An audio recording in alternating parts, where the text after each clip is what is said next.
Hello and welcome to Clickbait. I'm Matt and you join me down here by the beautiful brownish River Medway down at Teesson Lock to take some photos. I've brought my camera along, there's a cup of coffee waiting over there in a little tea van thing, and I'm going to do some long exposure photos of the water because that sounds kind of fun. To make that work though, I need a tripod. That's handy, I brought one with me. And there's a number of reasons for buying a tripod. Mostly they vary around the theme of putting a camera on one. But I've been planning to do some photos like this for a little while because there's a few weirs down this length of river and they really are interesting things. I'm sort of captivated by like the rushing water. It's man controlling nature, but it's also nature fighting back. It's really interesting. The visuals of it, the sounds of it, it's all just really interesting. I've been meaning for ages to come down and take some long exposure photos of this stuff. And so it was really very well timed indeed when the nice people at, how do you say this, Neewer, I think, they said, would I like to try this? The new LT39 travel tripod. Perfect opportunity to take it out into the woods because this thing is tiny. It packs down to 49 centimetres, weighs 1.2 kilos. It's all carbon fibre and aluminium, so it's super lightweight. Comes with a handy little travel bag. And what's better, heading into the woods is something that doesn't take much space and doesn't weigh very much. Bada bing, we're good. Let's crack on and take some photos because it's going to rain and there's coffee waiting over there. Now I've found this handy little fisherman's plinth jetty pier thing. Now I might fall off and the camera might fall in. If I do, you have permission to laugh only if you hit like and subscribe. That bit matters. So this is really tiny, cranks down really small, but it's really nice quick release aluminium, quite a nice kind of bronzy pink colour actually as well. Quick release things. Normally I tend to use either manfrotto or giotis, which are really good words for learning to talk like northeastern, like normally if you want to learn to speak Geordie, you say Kawasaki, and you're right into the language, into the accent. But also you can say giotis. Don't say it too many times, rival brand. But this is super easy. This has got a little turny wheel on it to release the top. Then you pull the little catch down and the quick release does what it's meant to do. That's a square quick release as well, so you can stick it on pretty much any angle and it will work. And that's actually nice and small as well, so if you want to slide that back into your bag, it won't take too much space up. So click in with the quick release and tighten up the security ring and you're in there. Now this is pretty good because normally when you buy a travel tripod or any tripod, you very often, on the better quality ones, have to buy a separate head for them. This has got the head built in. You can actually detach it. And I'm going to drop this down to as low a shutter speed as I possibly can on here. Let's get this to auto aperture. So shutter priority, in other words. I'll tell you what, we can go down pretty low on this. I can go down to 1/4 second at f20 at ISO 125. And I've got a polarizer on here as well, so I'm shooting at 18mm on here. Now I will always forget something. Today it was the cable release, so I'll shoot this a couple of times. Now I'll be honest, I am actually pretty bad for not remembering to take a tripod with me, or if I take one, I tend to leave it in the car because generally they're just too big, too cumbersome. I've got some ridiculously heavy duty ones which are only for studio use. I mean, I can take them in the car, but you kind of have to put the seats down in the back. And carrying passengers on holiday, they get really upset if one entire seat is filled with a tripod that you're not going to use when you get there. So having something like this, which folds down to like super tiny and weighs almost nothing, it's so convenient.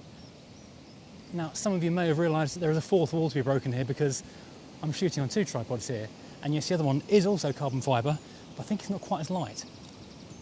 Okay, this looks fun. It's like a fish run or something, some weird name it's got that canoeists use. So I'm picked down here without falling over. Brambles!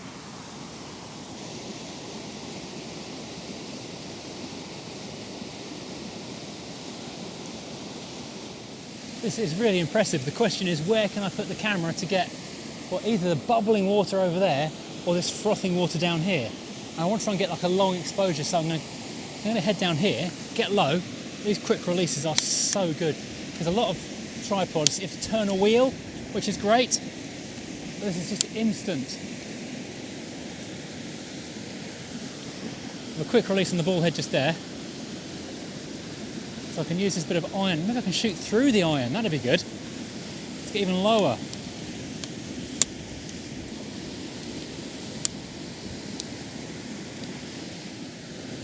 When flip-out screens first came out on cameras, I was a real flip-out screen snob about them. I didn't like them at all. But now I've really kind of got used to them in a big way. I'm no longer anti-flip screen. Let's see how this looks. Oh, that's interesting, it's really boiling. I wonder if I've gone too slow, in fact. Let's take this back up to 1/4 of a second. I was on 1/2 of a second there. Let's try it on 1/2.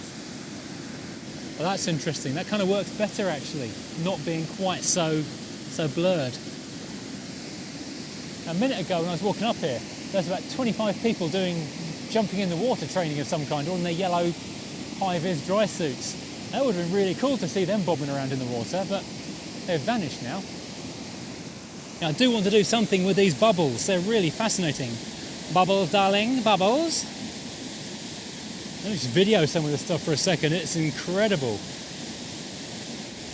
What I should be doing is coming and filming this for an ASMR video, never mind a photography video. They're actually sparkling as they come up. I think this might need a fast shutter speed for a couple, and then we'll go back to the slow royal.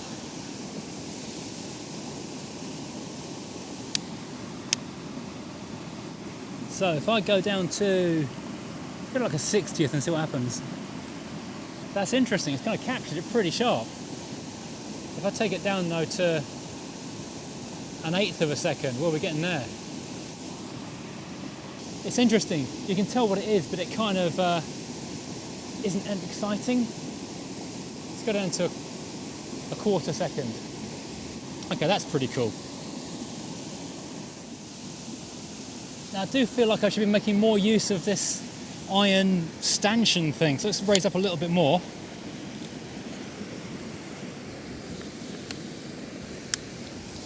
And get this into frame. This is very uneven ground. So what I think I'd like to do is get down to a slow shutter speed so that I'm focusing on these bits of metal solid in the front and the water just a blur behind it. That's pretty cool.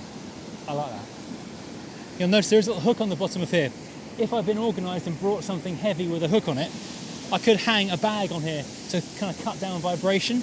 It unscrews as well, because if I want to shoot from literally ground level, this will replace this whole long centre tube, and you can have just one that sits in there, and it's only that long, so you can lay the legs out completely flat and be working completely at ground level, if that's what is more useful. Oh, we've got our bobbers, they're practicing rescues, that's good. How slow can I go down on this? If I go down to a whole second, wow, that looks incredible. That is exciting. That's actually an exciting photo, I like that a lot. And I wasn't even expecting this to be a photo. I kind of forgotten this, it's fish pass, isn't it it's called? I'd forgotten the fish pass was here. Oh, I'm going to fall in. This is where I'm going to fall in. And very fortunately, there are people doing rescue training just over there. So can we go for one more shot before we walk over there? 1/8 of a second.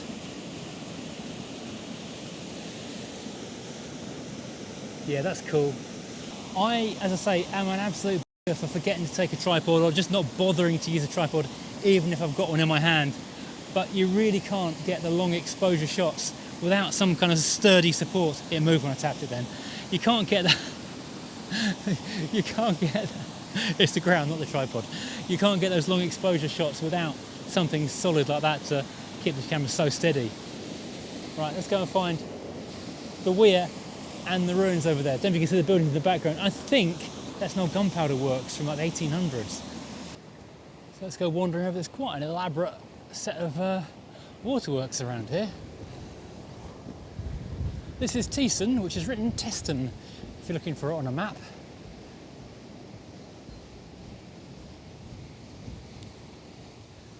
They are practicing rescues. I think it might be the fire brigade. It is so windy and choppy out here today. It looks almost like the seaside over there. But we're going to be going across into the middle.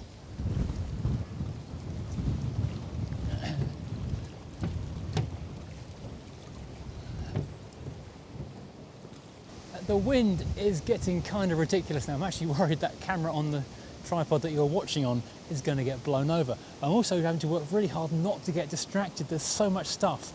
I could happily spend a very long time just focusing on the ironworks of the gates, the moss in the wood, all this kind of stuff. Just so many little details I could be just sucked into completely.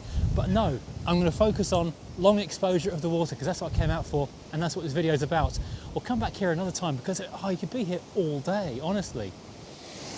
So the other day I was filming a video which you haven't seen yet, and I stood by the river in Maidstone, and fortunately the river was really high because it was level with the path. And as I was filming, I thought, there's a bag floating past that looks exactly like my Billingham. And I double checked, I did like a double take and looked back to the bench where I'd put my Billingham a minute ago, and it wasn't there. And back at the Billingham in the water and thought, well, that's my bag. Unfortunately, it was floating at the surface, and I was just reaching and grab it while I was still shooting and rescue it. So today, I've just clipped this bag to the fence. There's a point to this story. Okay, so this is the shot that I came down here for. We've got the rushing water in the foreground, we've got the old ruins in the background, even a bit of ironwork if we can get wide enough, but this is the 1855 on the Fuji, so I'm not quite sure that we will. We can try this from a couple of different angles, different heights, to find the best spot. I did bring an ND filter down today, but I don't think we need it really, do we? So there we go, we've got our rushing water in the foreground, about 35 millimeters on the Fuji lens,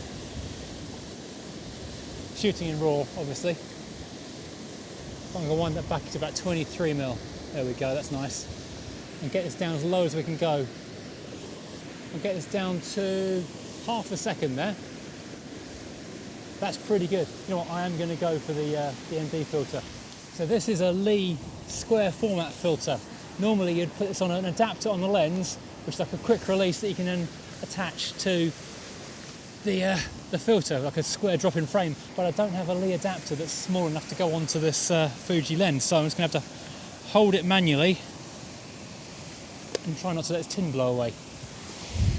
This is a 10-stop big stopper, so you can use a lot of light out of this. So you can actually shoot almost wide open and still within a couple of seconds. Just hold it tight over the lens.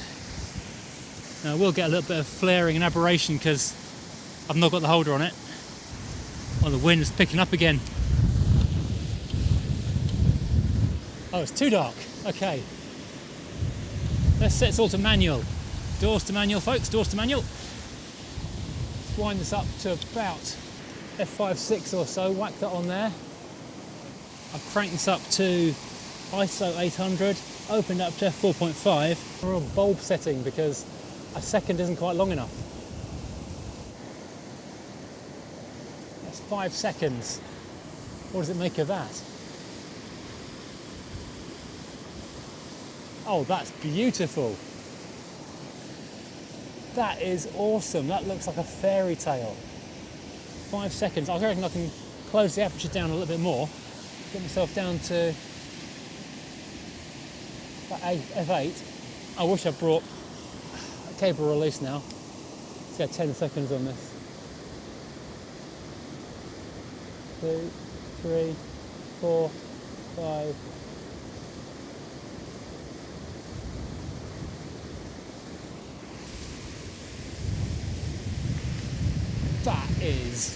That is awesome. That is exactly the shot I was thinking of today. No, I'm dead happy with that. I'll do a couple more shots of just the water. I'm going to head back because the wind's really picking up badly. I think it's a storm warning coming in. And then we'll go get a cup of coffee and see what we got. I'm not sure how many more pictures I will get because the wind is suddenly picking up, and the main camera that you're watching me on, you might notice the angle is really quite low.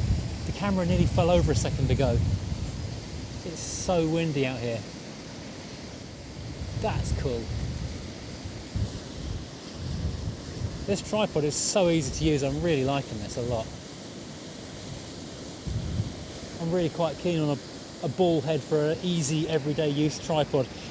A 3-axis tripod head is great, like the one you're watching on from me right now is really good because you can make very, very precise alignments. You can change the angle and you can change the height, you can change the pitch, get one right then move the next. It's It's good, but it's a little bit slow. If you're out and about, just in a hurry, a ball head like this is so quick and convenient.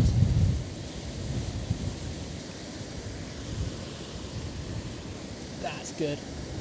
That looks so exciting. I wish I had a longer lens on this camera actually. This is my little Fuji system. I've only really got wide stuff. I've not got any long lenses for it for some reason. Maybe that's been my New Year's resolution for 2026, buy some long Fuji lenses. Oh my God, the wind. I think I might end this video right now. Let's walk back to the cafe and get a coffee and have a look at what we've got in the car. Yes, I am running away, but the weather has turned really horrible.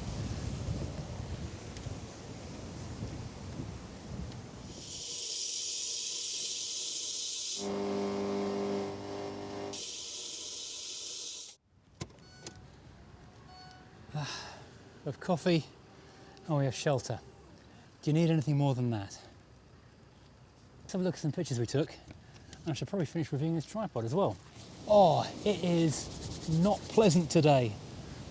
Today I was actually meant to be down on the south coast at Brighton taking photos of a 1950s car in the sunshine by the beach, but yeah, that all got rained off basically. So here I am today by the river, where it's also rainy and miserable, but at least it's coffee and I can sort of lean back into the boot and sort of stay slightly dry and warm. But yeah, let's tell you a bit about this little tripod. Seeing as the point of this video was to review a tripod as well as take some nice photos. So we have this interesting release ring on the top. So you release that, then quick release it. That works very well. I did find it did work a little bit loose on the camera base itself once or twice. I had to quickly pop it off and just retighten it, but that's not a major thing. Every tripod does that. The size of this thing is tiny. I mean, this is my everyday tripod that I normally use. This is a Manfrotto 190. So that's complete, smaller than one leg. And that actually weighs an absolute ton. I'm lifting it with one hand. It looks easy, it really isn't. And that's a big old three-way head on top with a big hex plate. That's what lives in the car most of the time and what I shoot most of my photos and video on. But that is not something you want to carry too far. This, weighing at 1.2 kilos, is nothing. It says in the spec sheet this is 19.5 centimetres, but it clearly isn't. That's about 45 or 50 centimetres, and it goes up to about 158 centimetres, so it stand tall enough to do like a selfie type video. It's got its 4-segment legs with its super fast quick releases, nice aluminium clasps which do clasp very well indeed, and it's all carbon fibre as well, so the whole thing, it's just unbelievably light. You have 2 controls up on the head. One is for just basic rotation and the other one is the ball quick release, so you can find your perfect spot, and that works really easily. You also have these leg releases. If I can make this work, there we go. So that can lay down completely flat, and I'll just demo this quickly. Having done that, you can unscrew this little bag hook on the bottom, which is a really handy feature because if you have got wind like today and you remember to bring something small enough and heavy enough to hang on the bottom of it, release this thumb wheel here, because you do have the option to raise and lower the centre column for additional height. That pops out, and somewhere in the back of this car is that little tiny stubby centre column I showed you, and that means this can now sit quite literally at ground level. But this just unscrews from the other centre column, and there you are. Robert is your father's brother, as they say. That's really super handy. The other accessory, which I didn't get a chance to use because the rain and the wind came in, is this, which is, believe it or not, a phone holder. Where's my phone gone? I'll attach this to the tripod in a second to demonstrate it.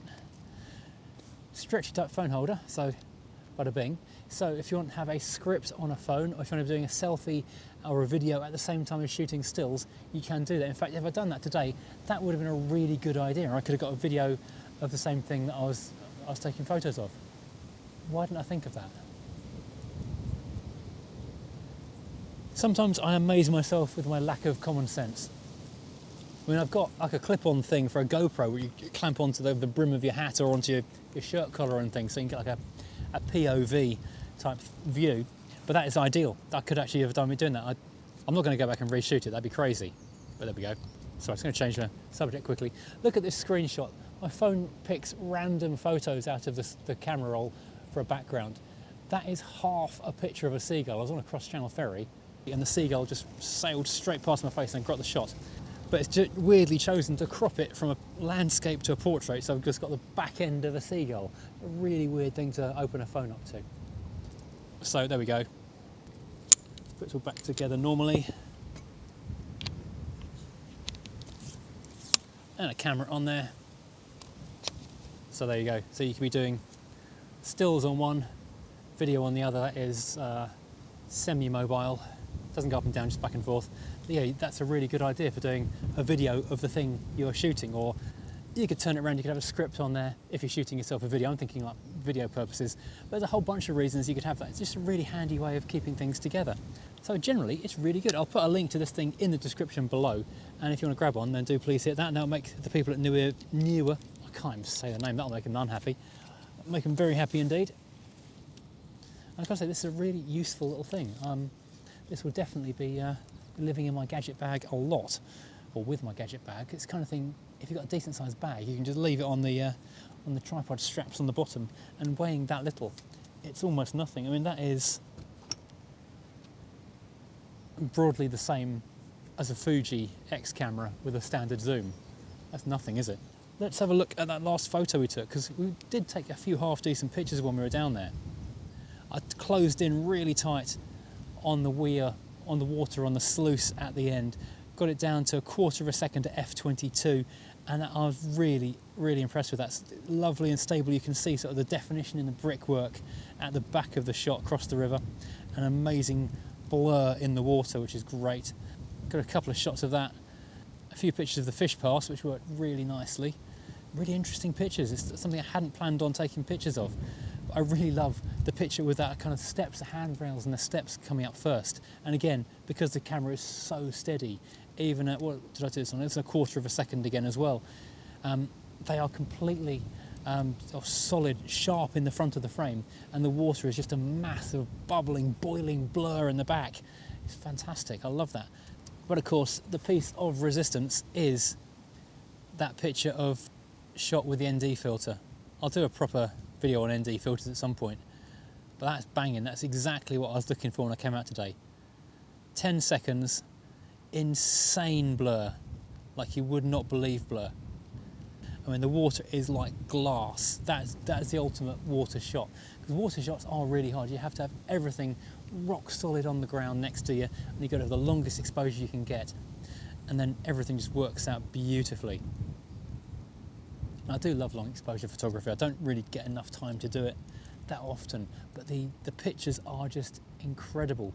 I used to do a lot of stuff called pole mount photography or rig mount photography on cars, where you would attach a camera to a car on a 6-metre carbon fibre pole, push the car because you can't have any vibration from the engine, and set it on like a 3 or 4 or 5 second exposure, and get these amazing shots where the background turns to liquid and the car is pin sharp.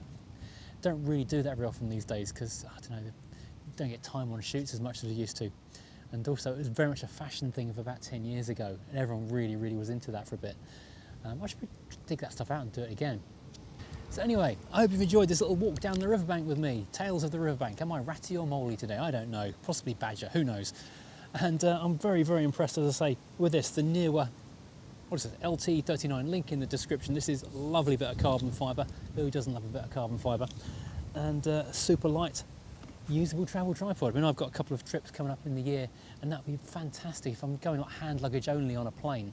That is small enough to fit into a hand luggage bag. I hadn't thought of that earlier. That's hand luggage size. You stick it into a hand luggage rucksack or holdall or whatever with a camera, and you've got a tripod on the plane, which is actually quite a hard thing to do.